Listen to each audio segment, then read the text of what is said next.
This is something worth How do spending you money make on. these things work? What You do push have a to... button and they move on these tracks. Oh, those. Oh, I But it see. knows if someone's in there, you hope. It knows. Yeah. Nobody's been crushed yet. Otherwise, it's like that trash compactor in Star Wars. Well, it was like Gerald was interested in stuff that was in that other shelf there. So we'd be in here, and You all of want a to come sudden, see? You want to come? You want to? arrow shafts to hold the feathers. And we need a picture of that. Absolutely. It has a three Yeah, it's a three-bar cross. Exactly. It'd be attached to a line, or you'd pass the toggle through a loop to hold it. Okay. Is this so, a chain? I mean, you look at them all, but they're also. But this is, every time you come here, you see something. Where are you going to Boy, that's very delicate too. Look at all the work that went into carving that chain. We shouldn't let you look at That's anything until it amazing. comes, Yeah, because otherwise we'll be all our Not to. Let's look. Let's look. Yeah. We'll know what we want to show him. Yeah. Things to look at more closely. Or locks with that same. Look at the spearhead. Here's a classic toggle for you. Yeah. Right. See how? See how the wow. So you'd have one attached to the dog team or to whatever it is that you're pulling. But look again, the use of the blue bead.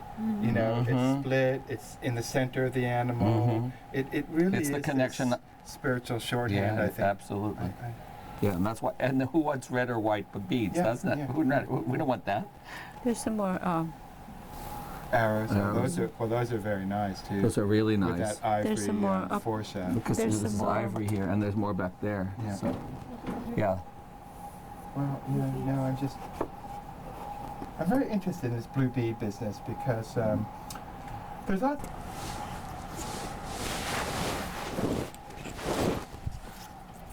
So this is not any particular animal. It's just a mythological carnivore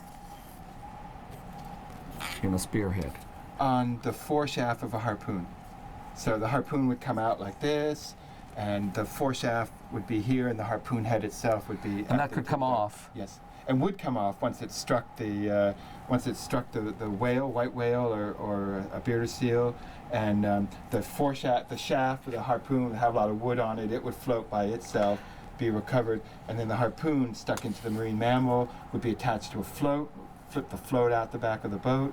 Once you've thrown the harpoon, and it would swim away, and you'd follow it. And In the oral tradition of chasing down this poor man who jumped overboard and tried to swim away, it's possible that someone would have had such a harpoon in their hands. As a man is about as big as a seal. they're out hunting. Or bigger, right? They're out hunting. If it's summer hunting, I suspect they would be hunting seals, and they're more likely that they would be using weapons that look like this, because these are the arrow shafts that would be thrown from that would be used for hunting sea otters or small seals. Again, a lovely ivory shaft, and here's the little dart.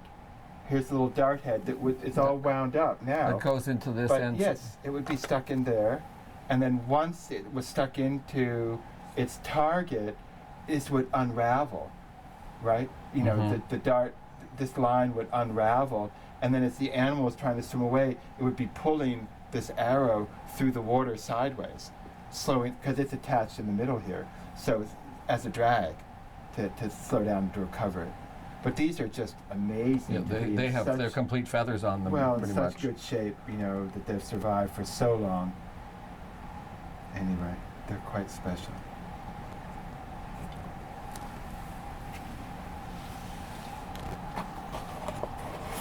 Yeah, those are really beautiful. And here, well, these are toggles. Right, this is a I always smile. with a beautiful seal on it. Yeah. You always smile because you just see the whimsy and the respect and the skill. And look, this is a pun almost, because there's a seal here, but you turn it here, there's another. I guess this is flippers. But sometimes they'll have several faces on one piece. But again, the use of the blue bead, we know how expensive those beads were to acquire, and yet they're decorating these pieces, and I think it's adding a kind of reverence to the object. It's respecting both the object that you're making, but also the prey that you're hunting by decorating it in such a way. And you'll see that over and over again as you go through the collections. Then there are this is bone, isn't it? Oh, it's a whalebone. Whalebone here. Yeah, yeah.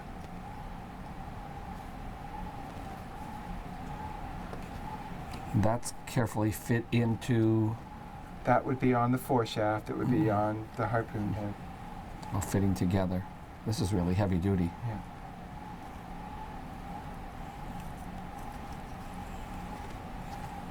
And then some of them are, that one's bone, these are slate maybe? Oh no, this one's No, metal. that's iron. Yeah. You were saying that they used to melt iron or make metal for their It's another fascinating story about the introduction of European materials in the Arctic, is how very quickly native Alaskans saw the advantages of certain kinds of metals, copper, lead, iron, and quickly transformed them into their own purposes. So they would get a copper kettle and cut it apart to And melt it down. Yeah, to make their tools. So they would get scrap lead, and they learned very quickly about casting pieces. This is metal and it's heavy. It's copper, yeah. Yeah. Yeah. Quite sharp. It was interesting that the one thing that you had, Papa, with those crosses. Let's go look at that. Let's look at that piece.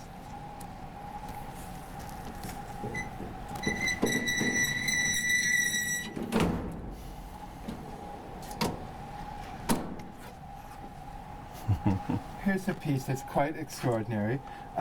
It's a piece of sandstone that's been smoothed down. Yet when you turn it over, you look, what are these? And the native craftsperson has carefully carved out the shape, and you can see it's the Orthodox cross on the inside. And this is a mold for melting lead, and it probably would have had another piece that came and covered it like that, you know, and then you lashed it together, and then you poured the lead in the hole here at the top and allowed it to cool off, and you had You produced your own baptismal your crosses. crosses. And if you can get if you can zoom in, I'll hold it still if you want to try to zoom in on that that piece. It's the detail Is a 3-barred cross. is quite impressive. It's a Russian cross. So rather than wait for the Permishlenik or the priest to bring them across, they were making their own. And they learn this very quickly, because if you're hunting and you need to make bullets, you can't afford to wait for someone, the trader, to show up with a new batch of bullets. There's amazing stories of native hunters, like going through a whole winter and having like 3 bullets, and with those 3 bullets killing 8 moose, 20 reindeer, 20 caribou, 4 seals, and they very carefully They made extracted sure, the bullets and and they gut shot the animal. They didn't risk shooting at the shoulder And where hitting the a bone. bullet would flatten. They'd gut shoot the animal, wound it mortally, and then track it, because they were such skilled trackers, track it to its eye, and then cut out the bullet again and use it again. You know, it's a different set of values. Yeah, well, yeah, you're right. Of course, if they just couldn't go to the hardware store and pick up another box. Isn't that amazing, Jim? It really is incredible. And I'm going to chop off a little bit. So some of the things that you wanted to talk about here maybe is this chain. Oh, yeah. Anything else that you're particularly interested in? Did you get that across? I did. You I did? did. I got a lot of detail. Isn't that amazing? That's an amazing piece. It's Yeah, it funny how really is. You get seduced by, every time you open the drawer, you'll see something new that you haven't looked at carefully enough before. And it really is an extraordinary piece. Is it stone? It's sandstone. Sandstone. Yeah. Or At slate. first, I thought it was wood. Yeah. Yeah, but Yeah. no, that wouldn't have Why worked. don't you pick it up? Would have burnt, Yeah. pouring the molten metal into Now, it. could I look at the mold again? Could you show me that Yeah. mold for a kind of a Still shot? Yeah, well, I have a shot of it, but it's off the shoulder, so I'd like to look at it with Yeah. tripod. So How it's close? Really, oh, that's fine. Where you are. Yeah, they made two in this same mold. I mean, you can pour it in from either side and make two crosses. Once you heated up the metal.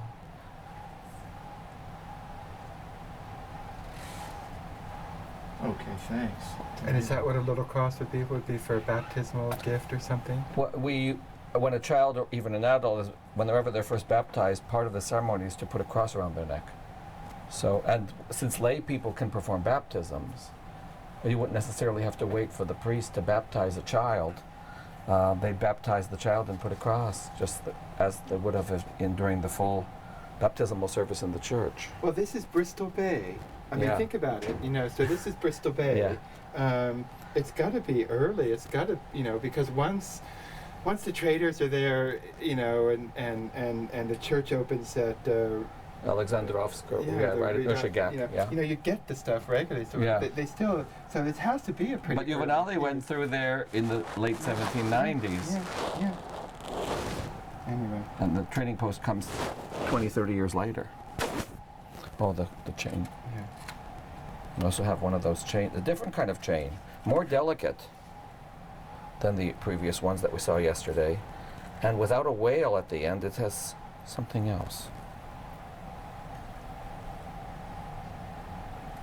But this is from the very Bristol Bay. I mean, Queenahawk is just north of the Bristol Bay area.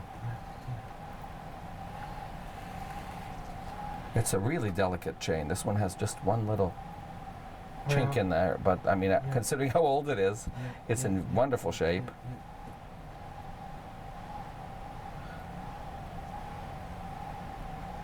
Rounded.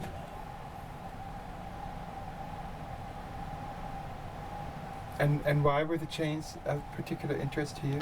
Well, we suspect that Father Juvenali, who approached a shaman, a hunting party with a shaman included among its members, was killed because wearing his brass chain, they mistook him as a shaman from the Asian coast, since shamans on the Alaskan coast were wearing such chains as a sign of their status as shamans. So there was only one or two things you can do when a shaman approaches you. You can get him to leave, or you can dissuade him by doing him in and protect yourself from his powers or his magic. So since Father Juvenali kept coming, they felt they had no choice but to kill him. But the fact that they removed his chain from him and the shaman wanted it indicates the connection of the power, the shamanistic status, and the chains.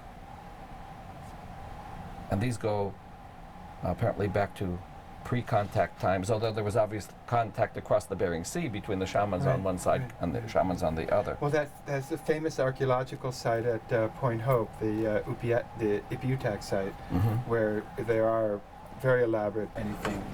These doors that open up in a way. Or some larger spear shafts. Let me just reach past you here and take out another one of these. I just love these little wooden hunting boxes. They're just little tool boxes. Again, with the I'm always. It has a lid, it's but got a lid, but again with the use of the blue beads. It's not any choice of beads, but again it's almost Shaker-esque in its simplicity, and yet I think stunningly beautiful, and loaded with some kind of spiritual powers or significance or awareness that whatever you're carrying in it here, be it hunting tools, be it tinder, be it tobacco, you're honoring and respecting it and your ability to use these tools and have access to them. It's just if you hold it, it just has it's just a very delicate, very impressive piece of carving. especially since again it had to be made out of driftwood and fashioned in this way, and all this inlay. But a hunter in his kayak would need potentially extra points in case one broke or whatever, and they'd keep their arrowheads possibly or their harpoon points in such a container.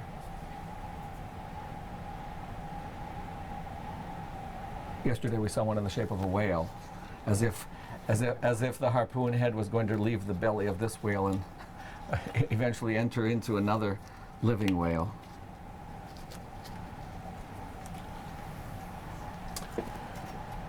Well, Now, these are a sort of dart or these are a these- short spear. Well, they're all for atlatls. They're all for hunting sea mammals from your kayak.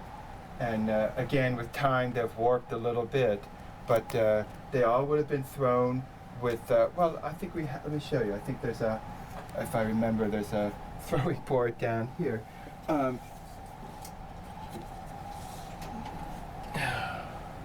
Here's a traditional Yupik throwing board, and remember, if you're seated in a kayak, you don't have the space to sort of draw your bow and arrow. But if you're hunting and paddle, and you grip the throwing board like that, you have your finger up here, and then the old darts. Linda could hold that end of it for me.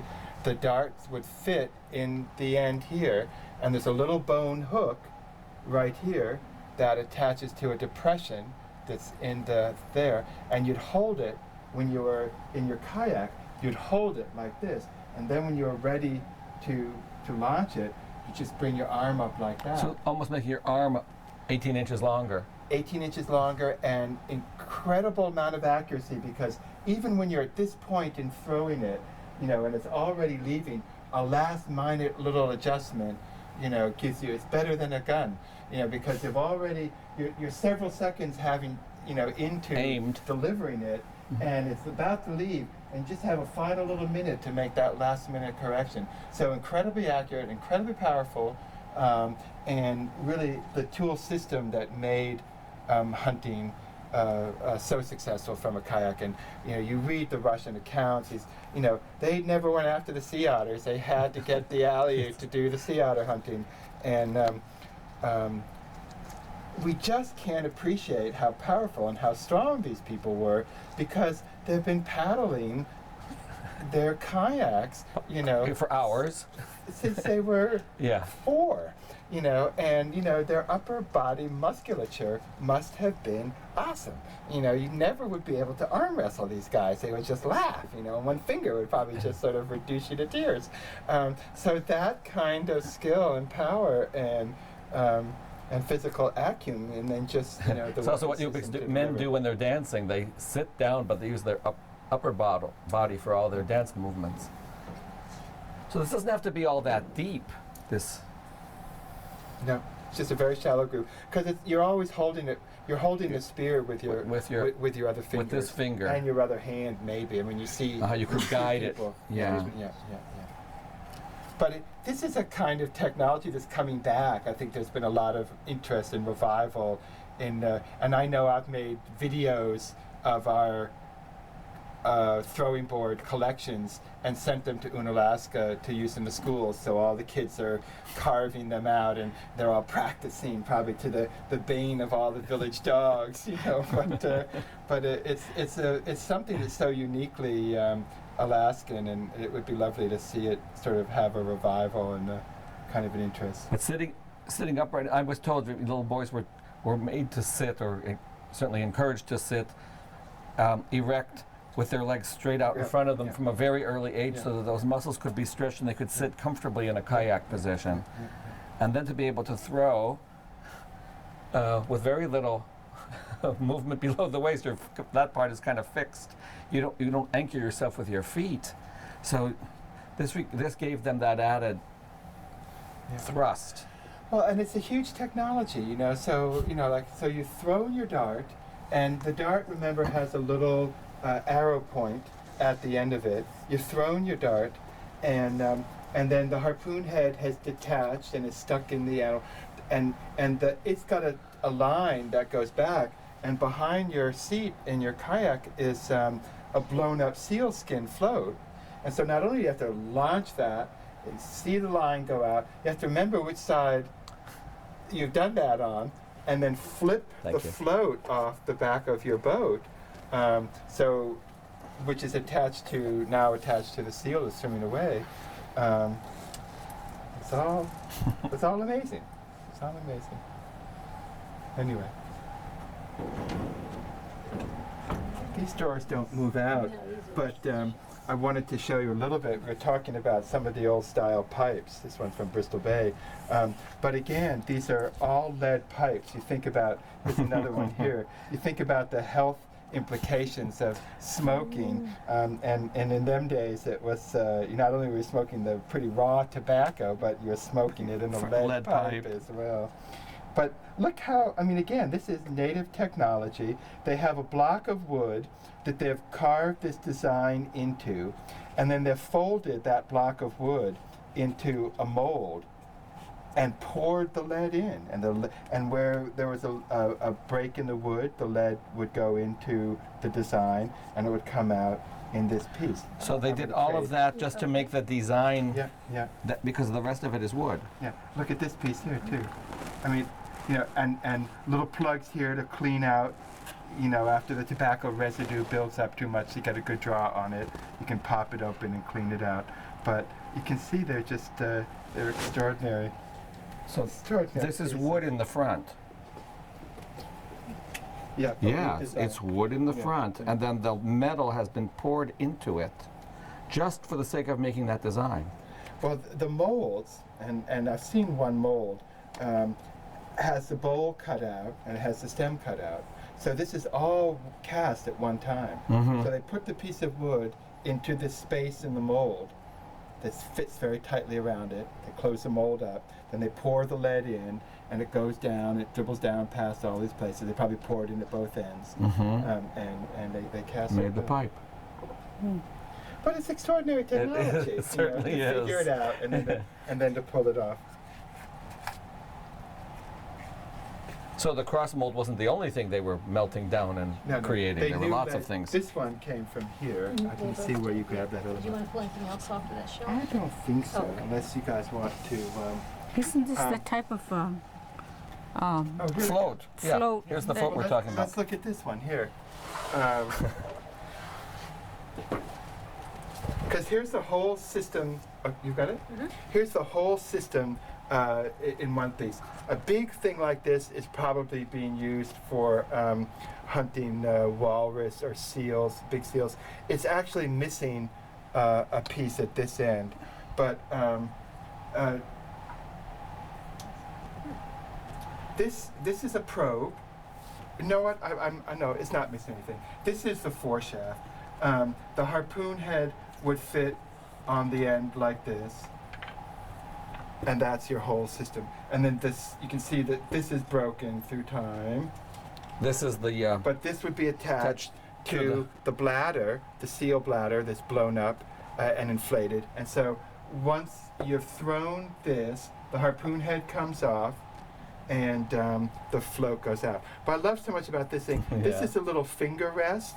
This is so when you throw the harpoon, again, it's sort of like that last little finesse. The last part of your hand that's holding on to the harpoon is your little finger, and you just have a little wiggle room to sort of guide it that last little bit. Or if you're out in the sea ice and everything has got a veneer of ice on it, it keeps your hand from slipping.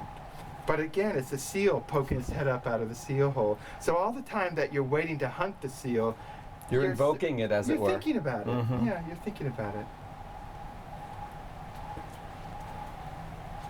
Okay.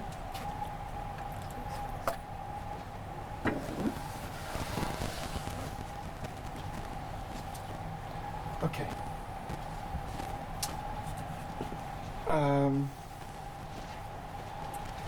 Might be time to get the ladder in to see what else. Is there any more Bristol Bay? That's where the good. It's just Kuskokwim Hunt. Tell the story. And Look at this whale here. So, Father Michael, you can go ahead and ask about the whale again. what?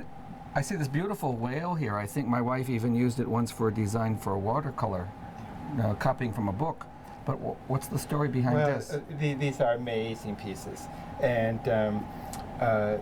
this is actually a seat for an umiak, and this is where the whale captain, the umialik, would sit directing his crew while they were hunting the whale. So he would. This is what you see. You know, this is the back seat of the umiak, and all these holes, all these attachment places, is how the It was tied onto the was boat. tied onto things. So all the time that the whaling captain is directing his crew in the hunting of the whale, beneath him, guiding him, is, you know, the spirit of the whale, you know, built in as an integral part. And you see this, you know, you never see this if you're the visiting, you know, the visiting diplomat or the visiting, you know, anthropologist, and say, oh yes, you guys are going out hunting whales again. And yet, the very seat of knowledge that the whaling captain has is predicated on his respect for the spirit of the whale, which is there. And it's also, this is an amazing piece, because if you look closely here, there's a piece of flaked crystal quartz and another stone. And again, these, I can't do justice to the story, but it's part of the respect for the spirit of the whale, that part of the life force of the whale, its breathing hole.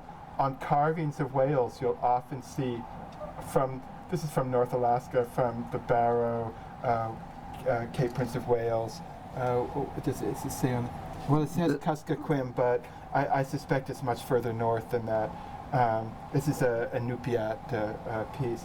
But a lot of times when you actually see the carvings of the whales, where the breathing hole is, there'll be a blue bead or a piece of crystal quartz or something else, as is evidenced by this.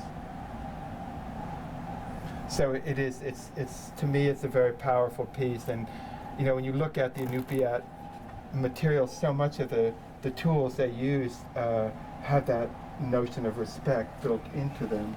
This one says toy spear, so this is what they would have made to have the little boys practicing their hunting skills.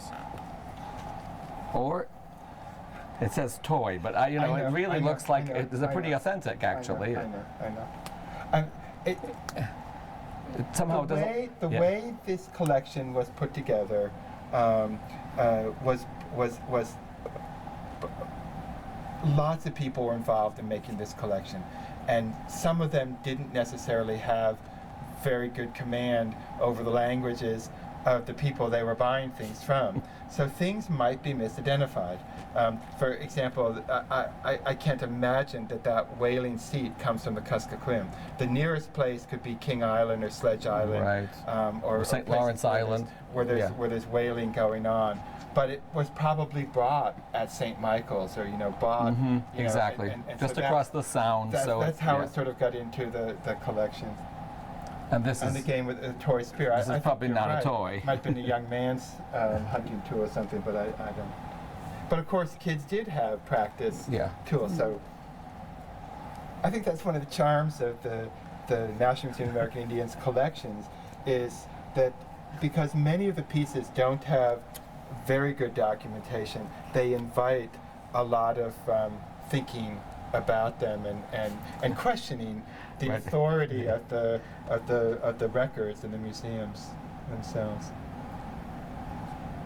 This is a bone. It's the broken spearhead. It's a bird hunting or a fish hunting spear that would have been attached to one of those long darts.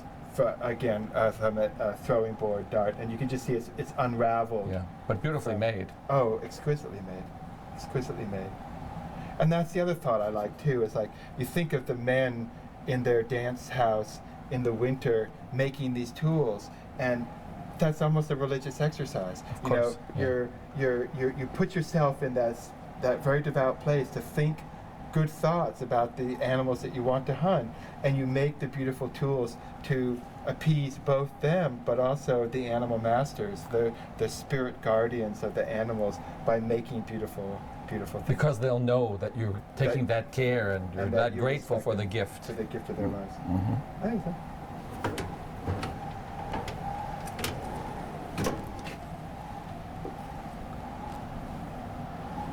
This is in the shape of a walrus. Yeah. Nothing like the U-pick for making good boxes. I don't want to open it because it may just come apart, but it's so brittle. Could we face the camera with the front end? Isn't that extraordinary too? Yeah. And so again, streamlined and elegant. And these boxes were used for everything.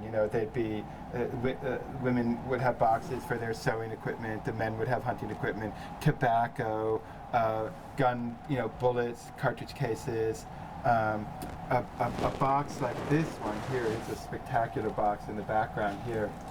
With blue beads all over the top. Again, the value of a box like this is just increased 1,000-fold by the use of the blue beads. It's not just an ornamental device. We know how expensive these beads were to acquire. And this is a man's toolbox. He'd have his broken harpoon points in there. He'd have ivory blanks. He'd have pieces of bone that he could make things out of. He'd have his saws, his files, his awls. All the tools would be in this kind of box.